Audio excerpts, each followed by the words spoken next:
Hello welcome अस्सलाम वालेकुम। आज का हमारा topic polar covalent bond and non polar covalent bond के बारे में है। सबसे पहले हम देखते हैं कि पोलर कोवेलेंट बॉन्ड क्या होता है।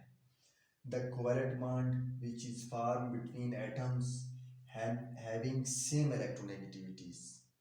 ऐसे एटम्स जिनकी इलेक्ट्रोनेगेटिविटीज सेम है, उनके दरमियान जो कोवेलेंट बॉन्ड बन रहा है, उस कोवेलेंट बॉन्ड को हम नॉन पोलर कोवेलेंट बॉन्ड कहेंगे। इसी तरह देखें, इसकी एक और डेफिनेशन है। The covalent bond which is formed between similar atoms is called non polar covalent bond. देखिए, ये जो नॉन पोलर कोवेलेंट बॉन्ड है, ये सिमिलर एटम्स के दरमियान बनता रहता है, इसीलिए हम इसको नॉन पोलर कोवेलेंट बॉन्ड कहते हैं। सिमिलर एटम्स के दरमियान, एक जैसे एटम्स के दरमियान जो कोवेलेंट बॉन्ड बन रहा है, उसको हम नॉन पोलर कोवेलेंट बॉन्ड कहते हैं। अभी इसकी एग्जांपल की तरफ आते हैं कि non covalent polar covalent bond कैसे बनता है। देखिए एग्जांपल्स इसमें हाइड्रोजन के जो एटम्स हैं, उनके दरमियान नॉन पोलर कोवेलेंट बॉन्ड बनता है। इसी तरह नाइट्रोजन है, क्लोरीन है, ऑक्सीजन है, और भी मुख्तलिफ एटम्स के दरमियान जो है ना, ये नॉन पोलर कोवेलेंट बॉन्ड बनता रहता है। अभी हम हाइड्रोजन के केस में देखते हैं। इस हाइड्रोजन का एटॉमिक नंबर भी 1 है, और चूंकि ये भी हाइड्रोजन है तो इसका भी एटॉमिक नंबर 1 है।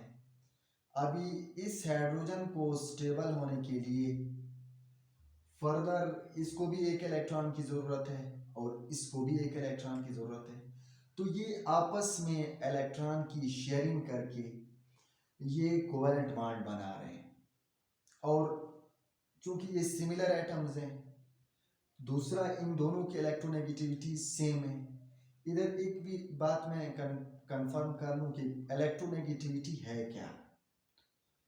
Electronegativity the ability of an atom to attract the shared pair of electron towards itself. किसी भी एटम के अंदर वो सलाहियत कि वो शेयर्ड पेयर ऑफ इलेक्ट्रॉन्स को अपनी तरफ अट्रैक्ट करे, उसको हम इलेक्ट्रोनेगेटिविटी कहते हैं। देखिए, इन दोनों की चूंकि सेम एटम्स हैं तो इनमें इलेक्ट्रोनेगेटिविटी का कोई डिफरेंस नहीं होता, और इनके दरमियान जो बॉन्ड बन रहा है इसको हम polar non polar covalent bond कहते हैं। अभी देखिए, इस हाइड्रोजन में भी इन दो जो इलेक्ट्रॉन पेयर्स हैं जो उन्होंने एक दूसरे के साथ शेयर किए हुए हैं, इस हाइड्रोजन ने भी इन दो इलेक्ट्रॉन पेयर्स को अपनी तरफ उतना अट्रैक्ट किया हुआ है जितना इस हाइड्रोजन ने। देखिए, मतलब इसकी ताकत भी सेम है, इलेक्ट्रोनेगेटिविटी भी सेम है, और इसकी भी सेम है। इनमें कोई इलेक्ट्रोनेगेटिविटी का डिफरेंस नहीं है। तो ये जो है ना नॉन पोलर है, इसमें कोई पोलरिटी का डिफरेंस नहीं आ रहा। ऐसे बॉन्ड को देखिए हम क्या बोलते हैं, नॉन पोलर कोवेलेंट बॉन्ड कहते हैं। अभी हम आते हैं दूसरी टाइप की तरफ, पोलर कोवेलेंट बॉन्ड। देखिए, इसमें पोलरिटी का डिफरेंस होता है, इसमें इलेक्ट्रोनेगेटिविटी का डिफरेंस होता है, और ये जो पोलर कोवेलेंट बॉन्ड है ये डिफरेंट टाइप ऑफ एटम्स में बनता है। पहले इसकी डेफिनेशन की तरफ हम जाते हैं। The covalent bond form between atoms having different electronegativities. ऐसे एटम्स जिनकी इलेक्ट्रोनेगेटिविटीज एक दूसरे से डिफरेंट है, उनके दरमियान जो बॉन्ड बन रहा है उसको हम पोलर कोवेलेंट बॉन्ड कहते हैं। इस केस में इसकी दूसरी जो डेफिनेशन है, देखिए, the covalent bond which is form between different atoms.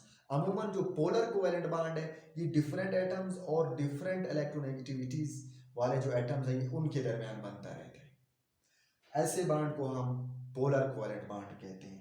अभी हम देखते हैं कि जी कौन कौन सी डिफरेंट एटम्स के दरमियान। देखिए, HCl के केस में ये पोलर कोवेलेंट बॉन्ड बनता है, वाटर के केस में पोलर कोवेलेंट बॉन्ड बनता है, HF के केस में भी ये और भी कुछ हैं जिनके दरमियान जो है ना पोलर कोवेलेंट बॉन्ड बनता रहता है।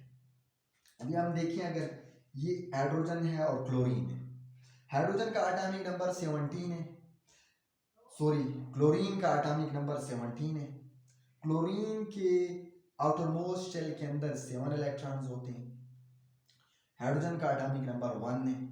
इसके आउटरमोस्ट शेल के अंदर, इसका एक ही आउटरमोस्ट शेल होता है और उसके अंदर सिर्फ एक इलेक्ट्रॉन होता है। अभी देखिए, किसी भी एटम को स्टेबल होने के लिए अपना ऑक्टेट या डुप्लेट कंप्लीट करने की उसको ज़रूरत है। मतलब उस अगर कोई एटम स्टेबल होना चाहता है तो उसका ऑक्टेट या डुप्लेट कंप्लीट होना चाहिए। देखिए हाइड्रोजन के केस में हाइड्रोजन को एक और इलेक्ट्रॉन चाहिए, इसको डुप्लेट कंप्लीट होना है, और क्लोरीन को जो है ना एक और इलेक्ट्रॉन चाहिए, क्योंकि इसके आउटरमोस्ट शेल के अंदर 7 इलेक्ट्रॉन है और इसने अपने 7 इलेक्ट्रॉन 8 जो इलेक्ट्रॉन्स हैं वो कंप्लीट करने हैं। अब देखिए इनके दरमियान जो बाड बन रहा है इसको हम पोलर कोवेलेंट बाड कहते हैं। क्यों? सबसे पहले केस में कि ये जो है ना डिफरेंट एटम्स हैं, और जो पोलर कोवेलेंट बाड होता है वो डिफरेंट एटम्स के दरमियान बनता रहता है जिनकी पोलरिटी डिफरेंट होती है, मतलब कि, और दूसरा इनकी इलेक्ट्रोनेगेटिविटीज भी डिफरेंट होती है। ऐसे एटम्स जिनकी इलेक्ट्रोनेगेटिविटी डिफरेंट हो, मतलब उनमें इलेक्ट्रोनेगेटिविटी का डिफरेंस हो, तो उनके दरमियान जो बाड बनता है उसको हम पोलर कोवेलेंट बाड कहते हैं। देखिए क्लोरीन के केस में क्लोरीन की जो इलेक्ट्रोनेगेटिविटी है वो 3.2 है, और इसी तरह हाइड्रोजन की जो इलेक्ट्रोनेगेटिविटी है वो 2.2 है। इन दोनों में अगर हम देखें तो एक 1 इलेक्ट्रोनेगेटिविटी डिफरेंस आ रहा है। अभी देखिए क्लोरीन की इलेक्ट्रोनेगेटिविटी डिफरेंस है, ज़्यादा है। ये सबसे पहले क्या करेंगे, सबसे पहले तो ये कोवेलेंट बॉन्ड बनाएंगे। ये हाइड्रोजन अपना इलेक्ट्रॉन इसके साथ शेयर करेगा और ये क्लोरीन अपना इलेक्ट्रॉन इसके साथ शेयर करेगा और इनके दरमियान कोवेलेंट बॉन्ड बन जाएगा। अभी हम देखते हैं कि इनके दरमियान पोलर कोवेलेंट बॉन्ड बन रहा है या नॉन पोलर कोवेलेंट बॉन्ड बन रहा है। तो देखिए ये क्लोरीन की इलेक्ट्रोनेगेटिविटी ज़्यादा है, तो क्लोरीन क्या करेगा, इन इलेक्ट्रॉन पेयर्स, देखिए जो इधर इलेक्ट्रॉन पेयर्स बन रहे हैं, ये क्लोरीन इन इलेक्ट्रॉन पेयर्स को अपनी तरफ अट्रैक्ट करेगा, कंप्लीट नहीं लेगा बल्कि अट्रैक्ट करेगा। मतलब ये जो अगर मैं देख लूं कि ये जो इलेक्ट्रॉन पेयर्स है ना ये क्लोरीन की तरफ ज़्यादा होंगी, मतलब इसमें क्लोरीन की ताकत ज़्यादा होगी, हाइड्रोजन की जो ताकत है वो कम है। मतलब हाइड्रोजन ने भी इनको कंप्लीटली दिया नहीं हुआ, सिर्फ ये जो है ना इसकी इलेक्ट्रोनेगेटिविटी ज़्यादा है। तो देखिए इलेक्ट्रोनेगेटिविटी क्या है कि जी शेयर्ड पेयर ऑफ इलेक्ट्रॉन्स को अट्रैक्ट करना, तो ये chlorine in shared pair of electrons को अपनी तरफ अट्रैक्ट करेगा, और इनके दरमियान जो बॉन्ड बन रहा है उसको हम पोलर कोवेलेंट बॉन्ड कहते हैं, और इनका पोलरिटी का डिफरेंस होगा। देखिए इस पर क्लोरीन के ऊपर चूंकि इलेक्ट्रॉन्स को अपनी तरफ अट्रैक्ट कर रहा है तो इसके ऊपर पार्शियल नेगेटिव चार्ज आ जाएगा। हाइड्रोजन की चूंकि इलेक्ट्रॉन के ऊपर उतनी फोर्स ऑफ अट्रैक्शन नहीं रखता क्योंकि इसकी इलेक्ट्रोनेगेटिविटी कम है, तो इसके ऊपर पार्शियल पॉजिटिव चार्ज आएगा, और इसी तरह इनके दरमियान पोलर कोवेलेंट बॉन्ड बन जाएगा इलेक्ट्रोनेगेटिविटी के डिफरेंस की वजह से। चूंकि क्लोरीन के केस में जो ये इलेक्ट्रॉन पेयर्स हैं क्लोरीन ने इनको अपनी तरफ अट्रैक्ट किया हुआ है, ना ये कंप्लीट दे रहा है और ना ही ये क्लोरीन इनको कंप्लीटली एक्सेप्ट कर रहा है, नहीं बल्कि सिर्फ अट्रैक्ट कर रहा है। मतलब ये जो अट्रैक्शन होगी ये ज़्यादा अट्रैक्ट कर रहा है क्योंकि इसकी इलेक्ट्रोनेगेटिविटी ज़्यादा है, और इनके दरमियान जो बॉन्ड बन रहा है इसको हम पोलर कोवेलेंट बॉन्ड कहते हैं। आज का ये हमारा लेक्चर था polar and non polar covalent bond के बारे में। कैंडी आप लोग मेरे इस चैनल को सब्सक्राइब कर लें और साथ में बेल आइकन के बटन को प्रेस कर दें ताकि मेरी आने वाली तमाम वीडियोस आप लोगों को मिल सकें। शुक्रिया, अपना ख्याल रखिएगा, अल्लाह हाफिज़।